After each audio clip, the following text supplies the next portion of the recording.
À l'occasion d'une conférence de presse sur la réindustrialisation et les besoins de transport, le secrétaire général de la CGT s'est exprimé sur la journée de mobilisation du 17 septembre. L'année dernière, on avait fait une journée d'action à peu près à la même époque, et on nous disait ouais, encore une journée d'action, ça va donner à rien, etc.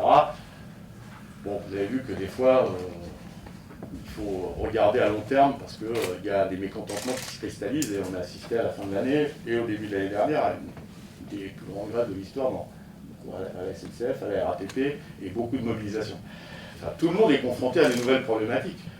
Il y a toujours autant de préoccupations sur la santé, sur la protection des salariés, y compris avec des questions nouvelles aujourd'hui. La deuxième chose, c'est une recrudescence des plans de suppression d'emplois. Et donc il y a une pression sur l'emploi, elle a toujours existé celle-là. Ceci dit, pas de cette manière-là, et dans tous les secteurs.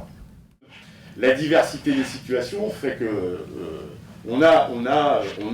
les militants syndicaux de la CGT sont confrontés à des réalités qui sont différentes. En tout cas, on a besoin de cristalliser, alors on l'appelle comme on veut, ces mobilisations, ce mécontentement dans une journée interprofessionnelle pour marquer les solidarités. Mais des mobilisations, là, depuis la rentrée, il y en a quelques-unes, et tous les jours.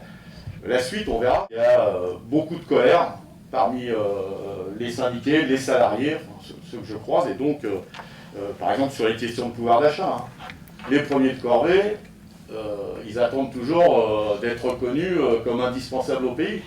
Je vois les aides à domicile, il y a d'ailleurs une journée d'action qui se profile pour les aides nationales pour les aides à domicile. Par exemple, sur la santé, il y a une reprise forte de la colère, parce que là aussi, on a beaucoup disserté sur le Ségur, mais les suppressions de lits, elles continuent. Les fermetures d'hôpitaux, regroupements dans les GHT, ça continue. Et sur les questions de salaire, c'est pas tout à fait de ce que je vois ou ce que j'entends à la hauteur de ce qui était demandé. Donc il y a une vraie colère avec des peurs, et on ne les nie pas, parce qu'il y a une forte pression et sur les questions d'emploi, et c'est aussi prégnant sur les questions de santé.